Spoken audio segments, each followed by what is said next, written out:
Ya, Assalamualaikum warahmatullahi wabarakatuh. Apa kabar teman-teman semua? Saat ini saya sedang bersama dengan seorang epidemiolog yang namanya sedang booming. Beliau adalah Dr. Tifauji Tiasuma. Apa kabar Ibu? Baik, alhamdulillah. Nah teman-teman, saat ini seperti kita tahu ada isu yang sedang sangat heboh dan beliau ini termasuk salah satu yang mungkin yang mengungkapnya ya Bu ya, yaitu yang mengungkap ya Bu ya, yaitu tentang ijazah cawapres dari Partai Koalisi Indonesia Maju yang bernama Gibran Rakabuming Raka. Ya. Nah, seperti kita tahu bahwa ijazah Gibran tersebut sedang menjadi kontroversi karena ketika dia mendaftar ke KPU, dalam satu grafis dari sebuah media disebutkan bahwa dia itu S2, sarjana S2, tapi kemudian beredar surat dari KPU yang menyatakan bahwa dia ternyata hanya menggunakan surat keterangan alias suket.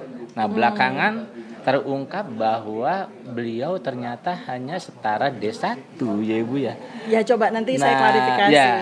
Nah, karena waktu itu beliau ini yang mengungkapnya, kita mau mengetahui lebih dalam sebetulnya pendidikan Gibran itu seperti apa dan sebetulnya ijazah dia itu apa dan gelarnya apa. Biar ini nanti clear di masyarakat, tidak ada lagi ada polemik ya Bu ya. Ya. Bu Tifa silakan Bu dijelaskan.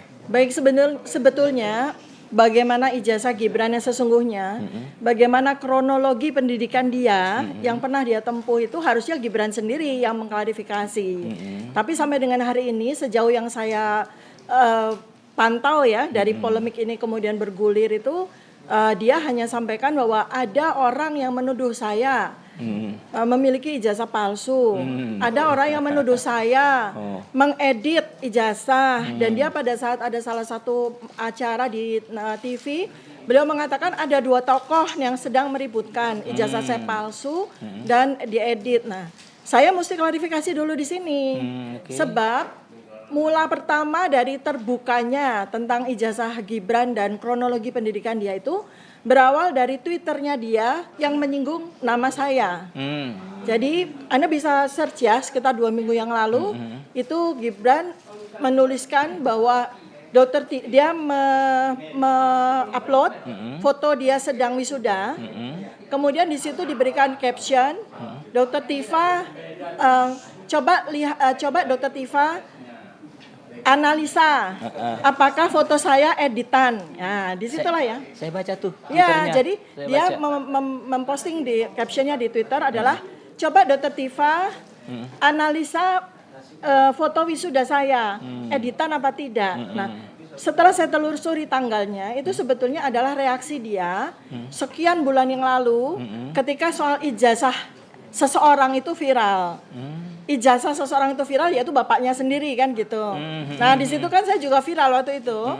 Saya juga viral karena saya menganalisis perbedaan antara foto yang ada di suatu wisuda dengan foto yang bapaknya beliau itu kan saya menganalisis. Karena ternyata foto ini berbeda dan ternyata pada saat itu sudah clear bahwa foto wisuda di tahun 1985 itu yang masyarakat itu mengira itu foto dari bapaknya Gibran, kan ternyata itu foto dari paman iparnya Gibran yang sudah meninggal bersama dengan istri beliau yang foto berdua di depan gedung Pusat UGM. Karena saya adalah lulusan UGM, saya tahu persis kan bahwa kalau habis wisuda kemudian foto berdua gitu dengan pasangan atau calon pasangan begitu kan. Nah, foto itu yang oleh masyarakat itu dikira itu fotonya bapaknya Gibran. Padahal itu foto tantenya Gibran, Ibu Idayati dengan suaminya waktu itu. Yang meninggal itu ya. Yang meninggal gitu loh. Pak Itu siapa itu namanya? Ya, itu tidak ada klarifikasi sama sekali kan dari keluarga. Sehingga berkembang polemik bahwa seakan-akan saya melakukan hoax. Saya justru yang melakukan hoax, melakukan hoax lah terhadap foto tersebut. Itu kan seharusnya pihak keluarga yang melakukan klarifikasi gitu kan, seperti itu. Nah, di situ pada saat polemik ijazahnya bapaknya beliau itu, Gibran mencuit bahwa Dr. Tifa tolong dong foto wisuda saya dianalisa gitu. Kayak ada faktor dendam ya? Ya, nah itulah kemudian saya ungkapkan kan. Karena itu maka saya jadi curious dengan ijazah Gibran sendiri kan gitu. Karena ada banyak versi yang keluar di media, baik itu media resmi, seperti misalnya laman KPU, ya kan? Itu tertulis kronologi pendidikannya Gibran. Kemudian sampai dimuat di harian-harian besar, di media-media besar. Sampai kemudian bahkan di Prokompim itu informasi yang tertulis sebagai website resmi dari pemerintah daerah Kota Surakarta itu pun juga sama. Jadi kronologi pendidikannya itu sama dengan seperti yang ditulis di KPU. Nah, ya dan sampai hari ini, sampai detik ini, ketika sebetulnya kronologi itu sudah terklarifikasi oleh saya, itu belum direvisi. Nah, itulah yang mungkin kemudian jadi membuat spekulasi terkait dengan kronologi pendidikan itu. Spekulasinya kemudian muncul di di grafik, di infografisnya beberapa media ternama bahwa Gibran itu lulusan S2 Australia. Nah, ini mumpung saya diberikan kesempatan, saya mau klarifikasi ya, berdasarkan dari pengetahuan saya, karena saya juga punya anak yang kuliah di Australia, dan kebetulan universitas tua, universitas yang cukup ternama. Jadi waktu saya mendaftarkan anak saya ke Australia pun saya juga mengikuti prosedur-prosedur yang kurang lebih itu anak-anak mahasiswa, anak Indonesia yang kuliah di Australia itu jumlahnya banyak sekali, termasuk anak saya itu mengikuti prosedur-prosedur tersebut. Sehingga saya sangat paham dengan suatu lembaga yang sekarang ini udah nggak ada lembaganya, yaitu lembaga InSearch UTS. InSearch UTS, InSearch University Technology of Sydney. Itu sekarang lembaga itu udah nggak ada. Itu yang diklaim sejak sama tahun Gibran kan? Iya, sejak tahun 2021. Itu sudah tidak ada, berganti dengan lembaga lain. Nah, lembaga itu yang ditulis oleh siapapun juga yang menyebutkan, saya tuh nggak tahu ya, Gibran ini menuliskan yang dia kemudian menginformasikan ke KPU ya bahwa dia kuliah di InSearch UTS tahun 2007 sampai 2010, mestinya kan atas izin atau atas verifikasi dari Gibran sendiri kan. Nah, makanya dari situlah kemudian saya bukan investigasi sebetulnya, saya coba mendudukkan masalah ini gitu ya kan, karena penting sekali supaya apa? Supaya masyarakat itu tidak membeli kucing dalam karung, supaya masyarakat itu tidak membeli pepesan kosong yang dikemas sedemikian rupa sampai orang berpikir bahwa Gibran itu lulusan S2 Australia gitu. Nah, jadi setelah kemudian saya buat klarifikasinya, dan ini mungkin juga klarifikasi saya perlu diklarifikasi lagi, direklarifikasi oleh Gibran sendiri ya. Jadi tolong ya Mas Gibran, ini saya sekaligus pesan sama Mas Gibran. Apakah penjelasan saya itu ada kelirunya? Silakan Anda nanti klarifikasi. Jangan bilang berkali-kali serahkan pada warga. Itu seperti melempar bola panas terus-menerus. Karena warga nggak tahu. Iya, jadi begini ya. Sejauh yang saya juga dapatkan dari warga Solo, karena kebetulan SMP-nya Gibran, SMP 1 Solo, itu adalah SMP ibu saya. Ibu saya orang Solo asli. Ya, nah. Jadi Gibran SD di Solo, SMP 1 di Solo, itu kebetulan sama SMP-nya dengan ibu saya. Setelah itu agak blank. Jadi apakah kemudian Gibran itu melanjutkan ke SMA di Solo? Karena juga ada kabar yang belum verified. Ada kabar yang belum verified bahwa Gibran sempat sekolah di SMA 1 Solo. Makanya Gibran perlu klarifikasi apakah benar Gibran sempat sekolah SMA di SMA 1 Solo. Nah, kalau iya, maka kemudian data tentang InSearch UTS itu jadi pas. Data tentang InSearch UTS itu jadi pas. Karena InSearch UTS yang diikuti oleh Gibran, yang kemudian disetarakan oleh Kemendikbud, itu adalah kelas 12. Kelas 12 yang disetarakan oleh Dikbud sebagai SMK. Nah, ini saya juga nggak ngerti ini kenapa Kemendikbud itu menyetarakan suatu preparation program untuk seseorang masuk universitas di Australia itu disetarakan dengan SMK. Nah, ini SMK bagian akuntansi pula gitu loh. Padahal itu preparation menuju ke universitas gitu atau semacam college gitu. Nah, anak saya itu mengikuti tata cara tersebut. Jadi anak saya itu jadi diizinkan begini. Anak yang ingin kuliah di Australia ya, itu boleh tidak melanjutkan kelas 12-nya di Indonesia. Jadi dia hanya sekolah sampai kelas 2. Habis itu dia terbang ke Australia. Mengikuti suatu preparation yang mungkin salah satunya diselenggarakan oleh lembaga InSearch UTS yang saat ini udah tutup. Untuk kemudian dia diberikan semacam sertifikat yang menyatakan bahwa dia boleh kemudian kuliah di universitas yang dia akan pilih gitu. Jadi sekali lagi di situ di InSearch UTS itu adalah lembaga yang melayani, yang memberikan pelayanan untuk seorang calon student, calon mahasiswa yang mau preparation untuk masuk universitas. Itu sama sekali belum menunjukkan bahwa dia adalah mahasiswa Universitas Teknologi of Sydney. Bukan, itu lembaga biasa aja gitu ya. Nah, jadi kalau masyarakat itu mengatakan oh Gibran kursus, ya benar karena itu kursus. Semacam course gitu kan. Jadi itu 1 tahun aja 12 bulan. Kemudian dia mendapatkan semacam sertifikat. Yang sertifikat itu disetarakan Kemendikbud sebagai SMK. Nah, kemudian setelah itu dia ikuti tahun 2006, 2007. Menurut informasi yang ada loh ya. Saya nggak tahu, mungkin Mas Gibran juga mesti jawab sendiri. Kemudian dia terbang kuliah di MDIS Singapura. Ya, itu selama 2 tahun. Itu selama 2 tahun ya, 2007 sampai 2010 dia mengaku bahwa dia lulus dari MDIS ya, Management Development Institute of Singapore ya. Itu juga sebuah lembaga. Yang menyelenggarakan pendidikan setara universitas dan bekerja sama dengan beberapa universitas di beberapa negara untuk memberikan award atau menganugerahkan gelar tertentu kepada mahasiswa yang kuliah di lembaga tersebut.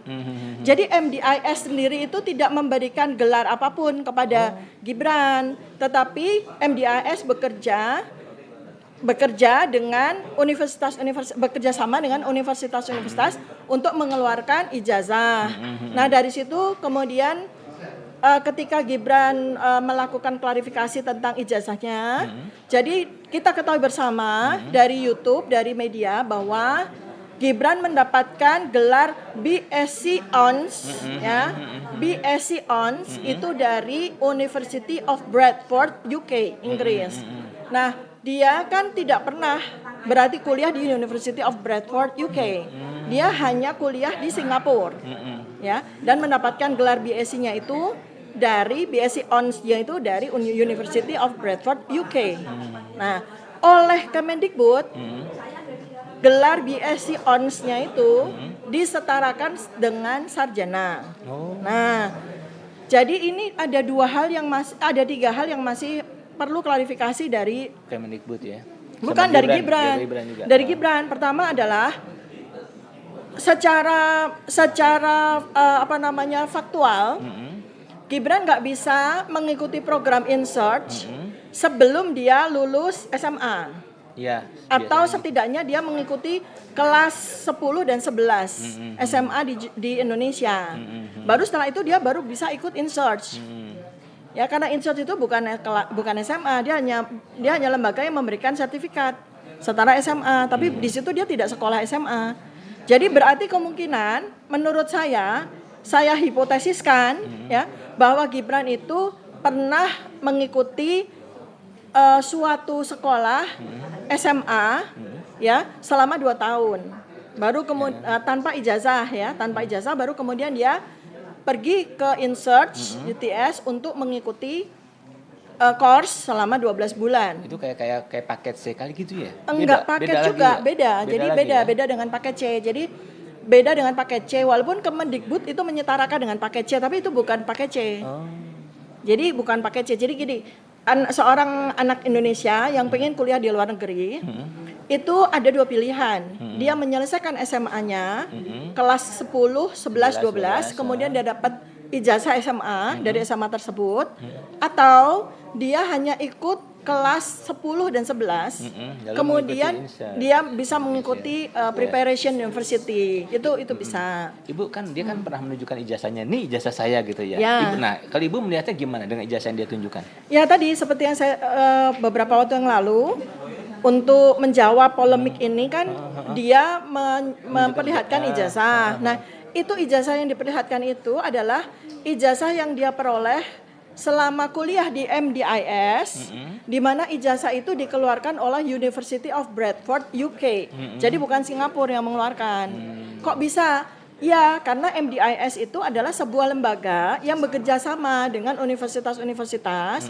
Itu di mana universitas-universitas itu yang mengeluarkan ijazah BSc-nya. Nah, tapi untuk diketahui juga kepada masyarakat bahwa saat ini MDIS itu udah nggak kerjasama lagi dengan University of Bradford, UK.